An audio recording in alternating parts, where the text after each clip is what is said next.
Which of the following is more volatile? Pentane, petrol, water, and glycerine. Okay, volatility depend upon the intermolecular forces. और कैसे depend करेगा कि volatility is inversely proportional to intermolecular forces. अगर किसी में intermolecular forces strong है तो उसकी volatility कम होगी. ठीक, तो volatility volatile यानी evaporatable.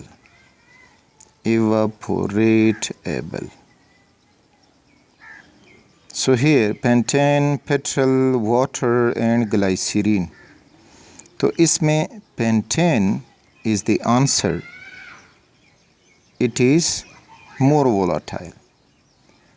पेट्रोल अगर आप देख लें तो रूम टेम्परेचर पे लिक्विड होता है, उसमें कार्बन 6 से अबाव होते हैं, जबकि पेंटेन जो है वो C5H12. Water hydrogen bonding strong है, ग्लाइसरीन उसमें फिर मज़ीद स्ट्रॉन्ग हाइड्रोजन बॉन्डिंग मौजूद है. So the correct choice is here is pentane.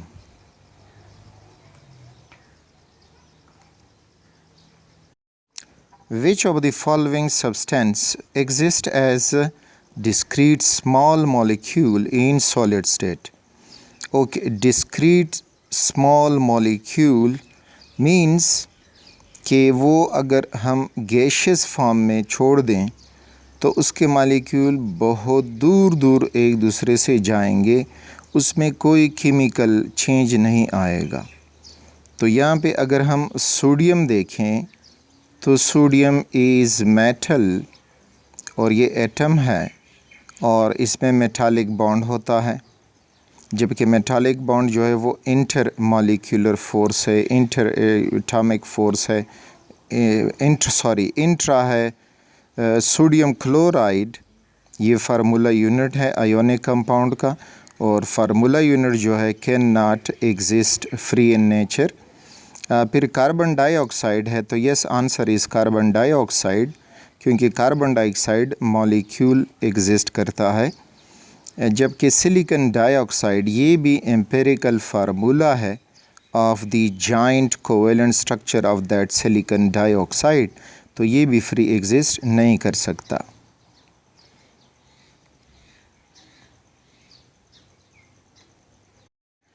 Which of the following shows anisotropy? Anisotropy जो है वो क्रिस्टलाइन सॉलिड की प्रॉपर्टी है. Crystalline solids. तो अब गिवन चॉइसेस में कोई क्रिस्टलाइन सॉलिड देख लें तो वही हमारा आंसर होगा. तो choice A solid sodium chloride. Yes, तो सॉलिड सोडियम क्लोराइड एक क्रिस्टलाइन सॉलिड है, जबकि liquid ethanol no. Property solid की है तो लिक्विड की बात आ रही है.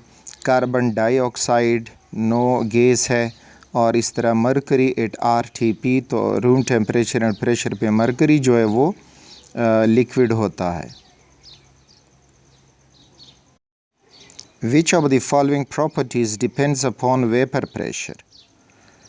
Okay, vapor pressure, critical temperature. No, critical temperature वो टेम्परेचर है जिस पे कोई गैस लिक्विड में कन्वर्ट होना शुरू करे. ट्रांजिशन टेम्परेचर वो टेम्परेचर है जिस पे दो आइसोमॉर्फ्स जो हैं वो दो क्रिस्टलाइन सब्सटेंसेस की जो वो है पॉलीमॉर्फ्स वो चेंज होती हैं, इंटरचेंज होती हैं. बॉइलिंग टेम्परेचर यस, तो boiling temperature is the answer, क्योंकि बॉइलिंग टेम्परेचर अगर किसी में वेपर प्रेशर जो है वो कम है तो बॉइलिंग पॉइंट उसका जो है वो कम होगा, वेपर प्रेशर ज़्यादा है तो बॉइलिंग पॉइंट उसका ज़्यादा होगा. सो इस तरह से. और fusion temperature no, fusion temperature is also a type of sublimation that is melting, तो वो भी इस पे डिपेंड नहीं कर रहा.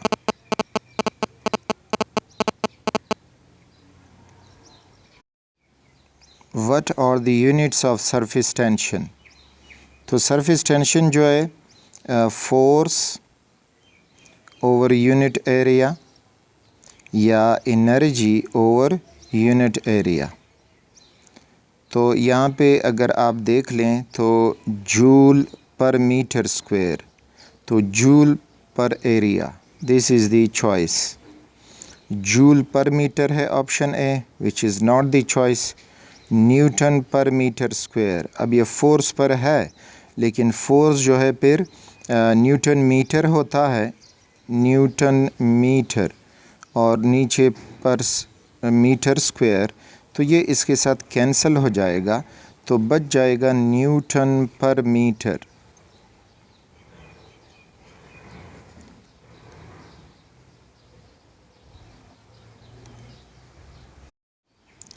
All of the following have same volume of water at same temperature. Evaporation will be higher in. Okay, अब एक titration flask दिया गया है. The second one is beaker, test tube and that is conical flask. सब में पानी है और टेम्परेचर भी सेम है, तो कहते हैं कि भाई इवापोरेशन किस में ज़्यादा होगी। तो एक्चुअली यहाँ पे सरफेस एरिया जिसका ज़्यादा होगा उसमें इवापोरेशन भी ज़्यादा होगी, because evaporation is directly proportional to surface area. तो यहाँ पे अब बीकर, तो बीकर जो नीचे वाला, दिस इज़ द बीकर। तो एक तो आपने फेमिलियर रहना होगा जो आपको अपैरेटस केमिस्ट्री में सिलेबस में मौजूद हैं कि भाई कौन से अपैरेटस का क्या नाम है। तो कुछ स्टूडेंट्स अब इस फिगर को देखेंगे लेकिन फिर यहाँ पे कंफ्यूज होंगे ABCD, तो बीकर उसमें नहीं पहचानेंगे, वो कहेंगे यस इसकी तो सरफेस टेंशन ज़्यादा है। तो इस तरह से फेमिलियर हो जाएं। तो इसमें दो चीज़ें आपको याद दिलानी थी, एक जो था इवापोरेशन और सरफेस एरिया, और दूसरा आपने फेमिलियर होना है with the apparatus used in the laboratory. A carefully placed razor blade floats on the surface of water because, okay, density of razor blade is less than density of water, no. Low viscosity of water, no. High surface tension of water, yes. तो choice C is the जो है वो correct choice है। And capillary action of water, no. यानी razor blade का water के surface के ऊपर फ्लोटिंग करना या इसी तरह से लिक्विड का जो ड्रॉप्स गिरता है वो गोल होता है, स्फेरिकल, तो ये सारी चीज़ें सरफेस टेंशन की फिनोमेना की वजह से होती हैं। कुछ केसेस में आप के देख सकते हो कि mosquitoes walking on the surface of water, तो वो भी सरफेस टेंशन की वजह से।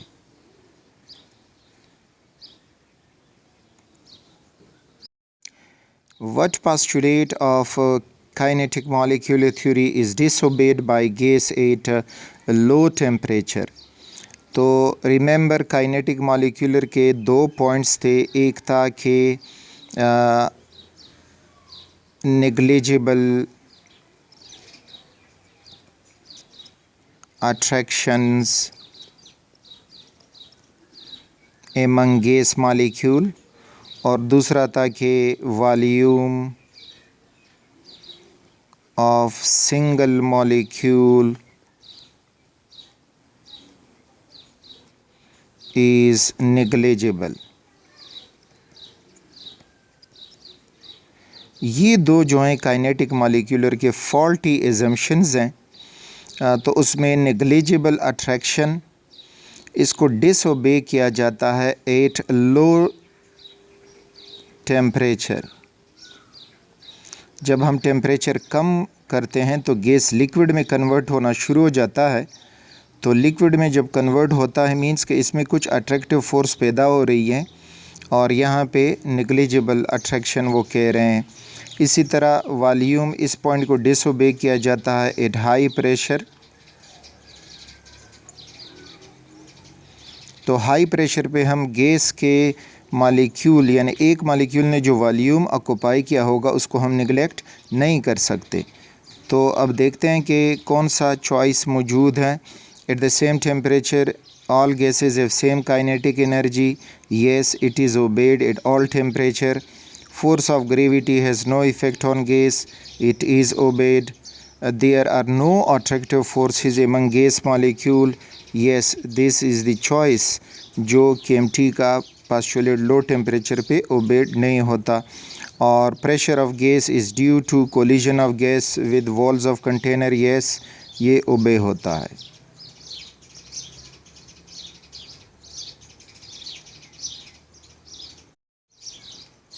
Viscosity is inversely related to temperature, but in case of sulfur, it is more viscous at high temperature. This is due to okay. तो ये sulphur में इस किस्म का एक केस हमें मिलता है कि जिसमें विस्कोसिटी टेम्परेचर के साथ इंक्रीज़ होती है बल्कि डिक्रीज़ नहीं होती। वजह ये कि सल्फ़र के जो मॉलिक्यूल हैं वो लो टेम्परेचर पे एक किस्म के शेप के होते हैं, रेगुलर शेप के होते हैं, तो वो इजीली एक दूसरे पे स्लाइड कर सकते हैं। जबकि टेम्परेचर बढ़ाओगे तो उसके वो मॉलिक्यूलों के शेप जो है वो मोनोक्लिनिक हो जाती हैं और इस तरह से वो फिर लॉन्ग चेन बन जाते हैं जो एक दूसरे में इंटेंगल हो जाते हैं। So over here sulphur reacts with water, sulphur molecule becomes ring shaped, sulphur form liquid crystal, या sulphur molecule becomes long chains entangled together. So yes, this D is the answer. यानी वो जब long chain होते हैं और आपस में entangle कर जाते हैं तो उनकी फ्लूइडिटी में फिर मुश्किल होगा, वो आसानी से फ़्लो नहीं कर पाएंगे। At the same temperature and pressure, the kinetic energy order of given gases is okay. Kinetic molecular theory कहता है कि अगर टेम्परेचर सेम हो तो all gases have equal kinetic energy या सेम काइनेटिक एनर्जी। तो यहाँ पे अब ऑप्शन में देखते हैं कि वो क्या कह रहे हैं। तो जब सेम होगा सब में इक्वल होगा, सो क्वेश्चन डी जो आंसर डी है, choice D, that is correct one, because nitrogen's kinetic energy will be equal to oxygen, equal to carbon dioxide and equal to methane.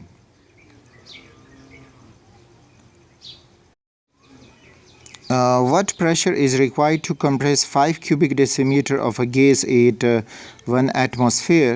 Pressure to 1 cubic decimeter at constant temperature.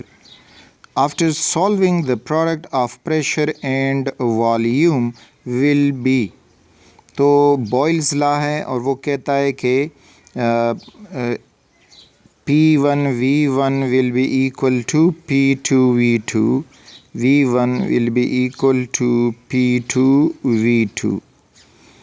तो option तो हमारा ये होना चाहिए। तो ये match कर रहा है चॉइस डी से। So D is the correct choice.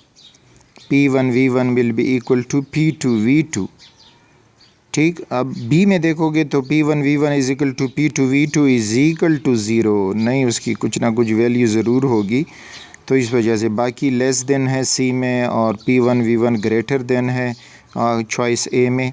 So this P1 V1 is equal to E together. तो ये product, this is the question. चलते हैं नेक्स्ट की तरफ। Equal volumes of different gases have say equal number of moles. The mass order of 22.4 cubic decimeter of the given gases is okay। यानी जो है सब गैसेस हमें दी हैं, nitrogen gas, oxygen gas, carbon dioxide है और मीथेन है CH4। अच्छा, कहते हैं कि इनका इक्वल वॉल्यूम है 22.4 क्यूबिक डेसीमीटर। ऑक्सीजन का भी, कार्बन डाइऑक्साइड का भी, मीथेन का भी। और इक्वल मोल्स भी रखते हैं। यस, ये भी 1 मोल के बराबर है, ये भी 1 मोल है और ये भी 1 मोल है। लेकिन कहते हैं कि इनका मास ऑर्डर क्या होगा। तो नाइट्रोजन जो है 1 मोल इट इज़ 28 ग्राम पर मोल, ऑक्सीजन जो है वो 32 ग्राम पर मोल, कार्बन डाइऑक्साइड इज़ 44 ग्राम पर मोल और मीथेन बन जाता है 16 ग्राम पर मोल। तो अब यहाँ पे देखें कि क्या है, नाइट्रोजन इज़ ग्रेट। अच्छा, हमें आर्डर फर्स्ट ऑफ ऑल इसी तरह से आर्डर बनाओगे तो आपके लिए आसान होगा। सबसे हेवी जो है वो कार्बन डाइऑक्साइड है,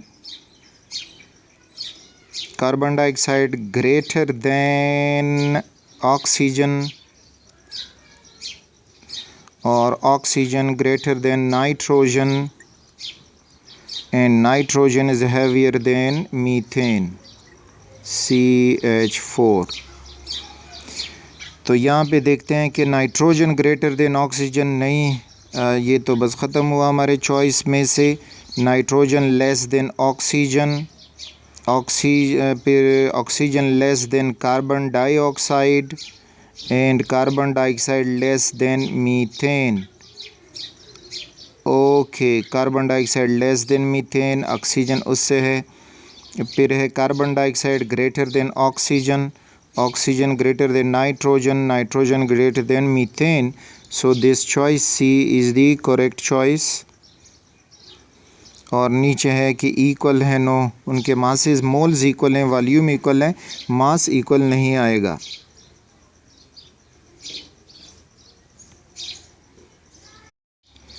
At absolute zero, the volume of the gas will be zero when the gas is okay। तो ये देखें, हर टेम्परेचर एंड प्रेशर पे जो गैस सारे गैस लॉज ओबे करता है वो कहलाएगा ideal gas.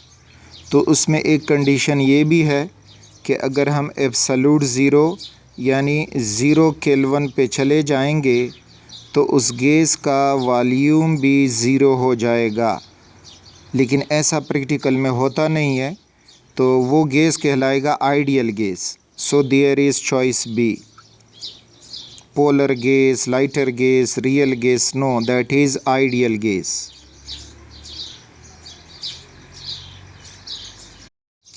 The correct order of number of hydrogen bonding in the given compound is, तो ये साथ में याद रखें, HF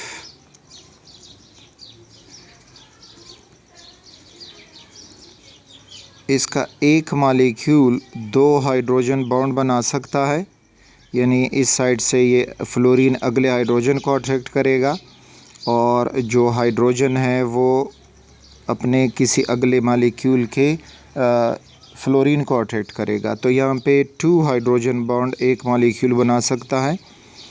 वाटर के केस में जब हम आते हैं तो दिस इज़ H2O। अब ऑक्सीजन दूसरे मालिक्यूल के 2 हाइड्रोजन खुद अट्रैक्ट कर सकता है और इसी तरह ये हाइड्रोजन जो हैं वो अगले मालिक्यूल के ऑक्सीजन्स को अट्रैक्ट कर सकते हैं। तो मीन्स के इसमें एक मालिक्यूल 4 हाइड्रोजन बॉन्ड्स बनाता है।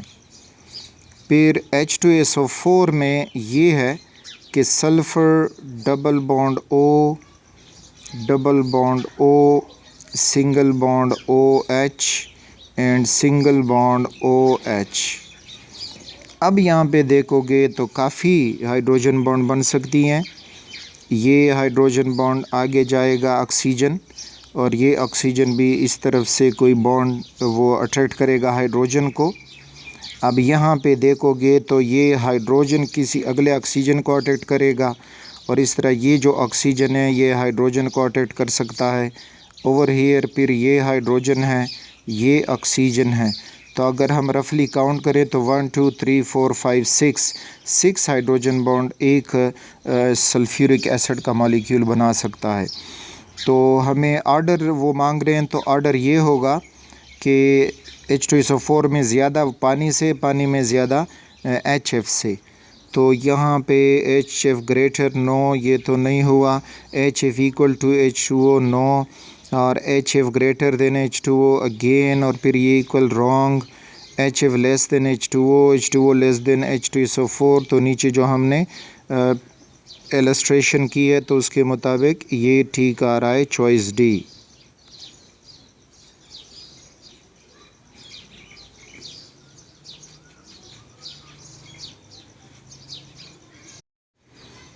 Correct evaporation order of the given compound is। अच्छा, तो उन्होंने पेन पेंटेन, नियोपेंटेन, आइसोपेंटेन दिया है। सो अगर आप एन पेंटेन देख लें तो 1 2 3 4 5 ये एन पेंटेन हुआ। नियोपेंटेन 1 2 3 4 और दूसरे कार्बन पे एक मिथाइल ग्रुप लगा दें। और आइसोपेंटेन जो है वो इस क्रॉस शेप का हो जाएगा, यानी ये दरमियान वाला कार्बन हुआ और इधर CH3 CH3 CH3 CH3। Okay, तो अब तीनों जो हैं नॉन पोलर हैं, उनका मॉलिक्यूलर फार्मूला भी सेम है। तो अब लंदन फोर्सेस ही इसमें इनमें होंगी, लेकिन वो अब इनके शेप पे डिपेंड करेंगी। जो एन पेंटेन है उसके साथ अपना अगला मॉलिक्यूल करीब आ सकता है, जबकि यहाँ पे अगला मॉलिक्यूल दूर पड़ेगा और इस तरह से इसमें जो लंदन फोर्सेस हैं वीक हो जाएंगी। यहाँ पे तो मज़ीद दूर रहेगा, करीब नहीं आ सकता अगला मॉलिक्यूल। तो मींस के जो लंदन डिस्पर्शन फोर्सेस हैं वो एन पेंटेन में स्ट्रॉन्गर होंगी। तो एन पेंटेन का इवापोरेशन लेस होगा देन नियोपेंटेन, नियोपेंटेन का लेस होगा देन आइसोपेंटेन देन नियोपेंटेन, ये लेस देन और ये भी लेस देन। तो एन पेंटेन होना चाहिए लेस देन। तो एन पेंटेन ऑप्शन डी में देखें, n pentane less than isopentane और फिर ग्रेटर देन नियोपेंटेन। नो, सब लेस होने चाहिए। N pentane greater than neopentane, neopentane greater than isopentane.